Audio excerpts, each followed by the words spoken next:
G'day viewers, how are you? It's the end of another week, time for Totally Fucked Up Friday, and I for one, in my hef style robe, will say cheers to that. So as usual, the world, it continues to be totally fucked up. Spoiled for choice, so many things I could talk about. I'm going to pin down a few. Of course, in the US, it was somewhat dominated by the first of the Democratic primaries. It was a caucus. There is differences between a primary and a caucus. It's stupid. The whole system is stupid, needlessly complicated, hideously drawn out, stupid as hell. But at least it's off and running.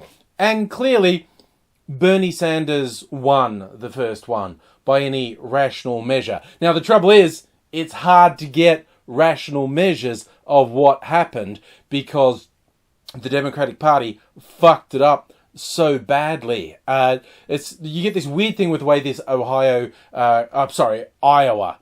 four-letter states, get them confused. The Iowa caucus works with all these people gathering in halls and coming up with their votes and whatnot, and then they tell the central people, this is how we voted.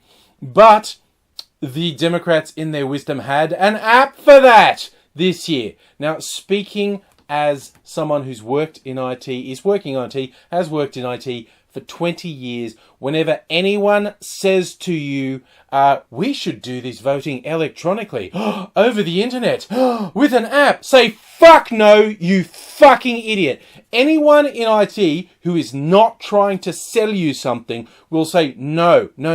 It's insecure, it's untraceable, it's really hard to audit, and it's absolutely untrustworthy. Do not do it.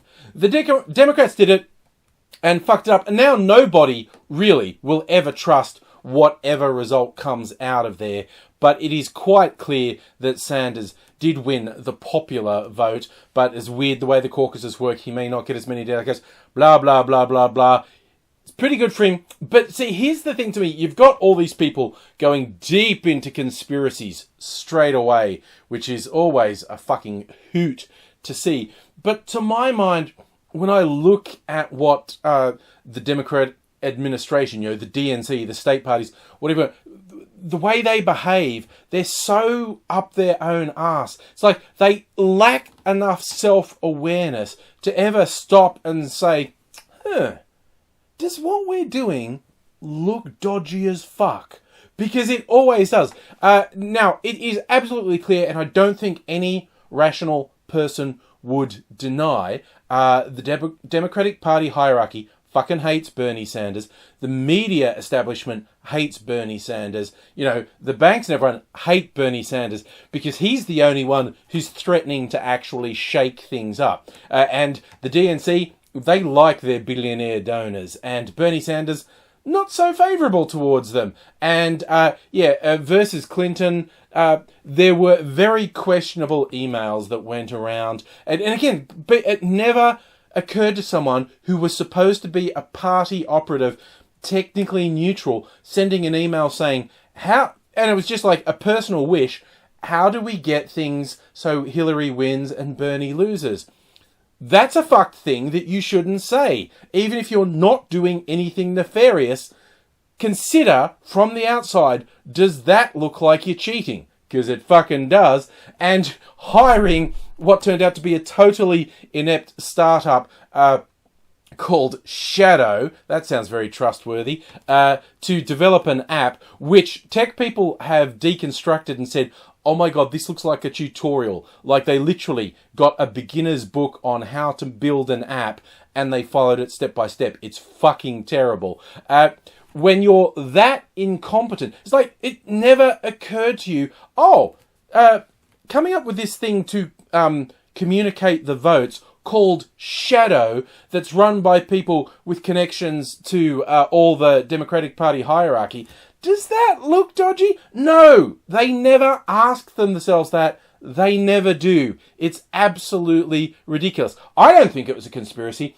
I think it's just complete fucking incompetence, like so many different layers of incompetence. But you get to the point where it's very hard to tell the difference between an evil conspiracy and incompetence. And the Democratic Party seems incapable of behaving in a way that doesn't seem like they're maybe being diabolical about things.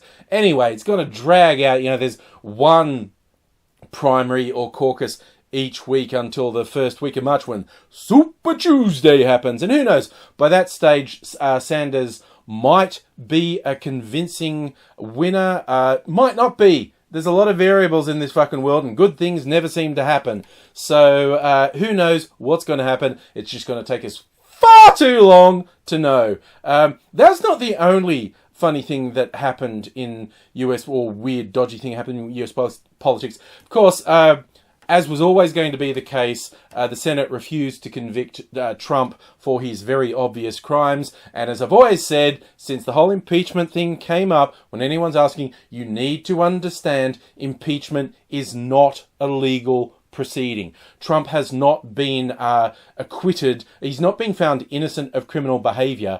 The Republican-controlled Senate refused to convict him. It's two very different things. It's a political process with the trappings of a legal process, but it was not a court process. Trump has not been found innocent of committing crimes. That is not what happened. But it's inconsequential because it was always going to be this way. And anyone who ever touted a possibility of it going any other way is utterly delusional, and you should not pay attention to them, really. But that was a no show. But then Trump had his State of the Union speech, which was shit even by Trump speech standards. And there's a funny little thing at the end, standing directly behind him, Speaker of the House, Nancy Pelosi, had a printed out copy of his speech and ripped it in half when she knew she'd be on camera. And I initially just thought that was dumb, and I thought people going, yes, Queen! That was, come on, it's very meaningless. She is not a great person, honestly. It was just, a shit stir, nothing, and I just think, it's stupid, damn president. Then I saw the right-wingers losing their shit about it. The people who fucking defend the racist, the rapist, the criminal, they said, no, ripping a piece of paper, that's going too far. Seeing them wet their pants and whine and scream like pathetic children, that was funny. So I ultimately ended up being on side with Pelosi doing that. Not because it's any meaningful gesture. It's not. It's just a little bit of trolling. But it fucking worked. And honestly, that was pretty funny. And hey, just in case people think I'm gloating and saying American politics is dumb, Australian politics is also stupid and corrupt. The government has been exposed of so many rorts and fucking criminal acts. It's impossible to keep track of them. They've funneled hundreds of millions of dollars in funding for sporting events that's meant to be merit-based into marginal seats that they wanted to win in the last election. This is not me being paranoid or doing conspiracies. This is established fact. This is beyond dispute that the government rejected advice from an independent body that said the funding should go here, here, and here, and funneled more of the money to marginal seats that they wanted to win, and gave the funding to projects that did not meet the threshold of acceptability set up in the guidelines. They say, well, technically, we didn't break the law, because there just isn't a law saying we shouldn't do this. It's obviously a complete rort, and they just... No, who, us? Answer for our behaviour? I don't think so. That's not a thing we do.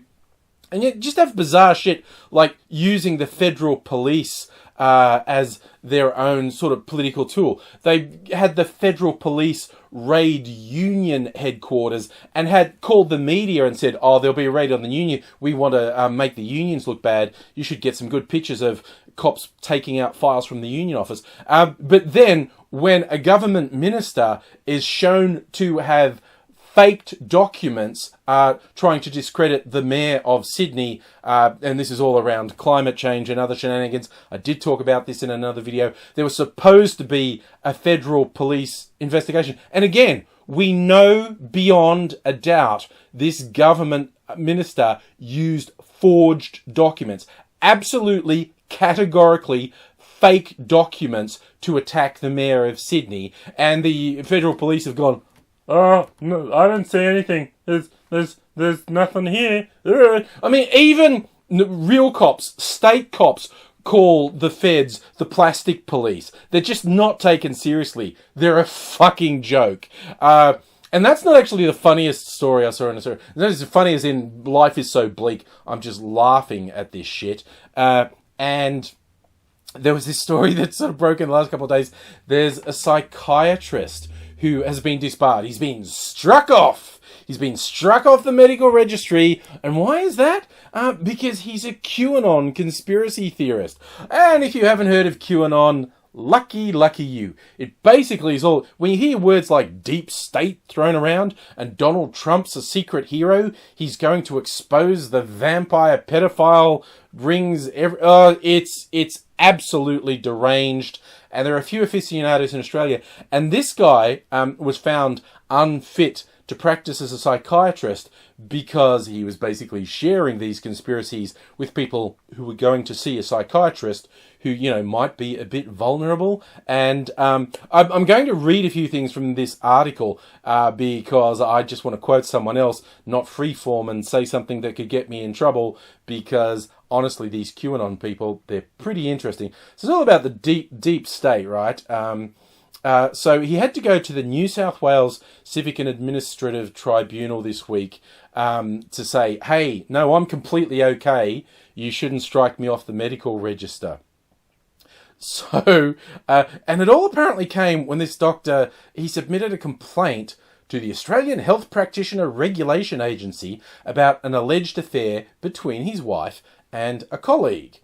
And this ended up... it all was a bit weird, and so the New South Wales Medical Council began to look into this doctor's wellbeing. I'm not even saying his name. I'm not bringing his name into it. These people are just don't want anything to do with him. But you can find it just by looking up psychiatrist struck off Australia QAnon. It's wild. So he was looked into, and they basically said, yeah, actually, no, the doctor you wanted to do an assessment of you said you're paranoid, and it's kind of not safe to have you with these patients. So sorry. So the council chair called to tell him his registration had been suspended, and this was a key moment that he handled flawlessly, and he will obviously soon be back to normal, because when the council chair told him the independent body had assessed him and said, your registration's being suspended, he called her and this is a quote, filthy, dirty, fucking left-wing slut. So this guy, he's just having a normal one. Every day, having a normal one. So yeah, if you're ever wondering, is there anything you go and look up that QAnon conspiracy? Ooh, is there something to it? Well, okay. Apparently, espousing QAnon theories is so extreme, actual psychiatrists in Australia will find you to be paranoid to an extent you're not fit to practice medicine. That's the way it goes, I guess. Did you notice my lights kept going out? They just all fucking died. My green screen's not going to work, so it's just going to be blue. It's going to be a very weird, moody video because I'm sure my green screen's not going to work. So I'll find out in editing and you'll see. Bye now.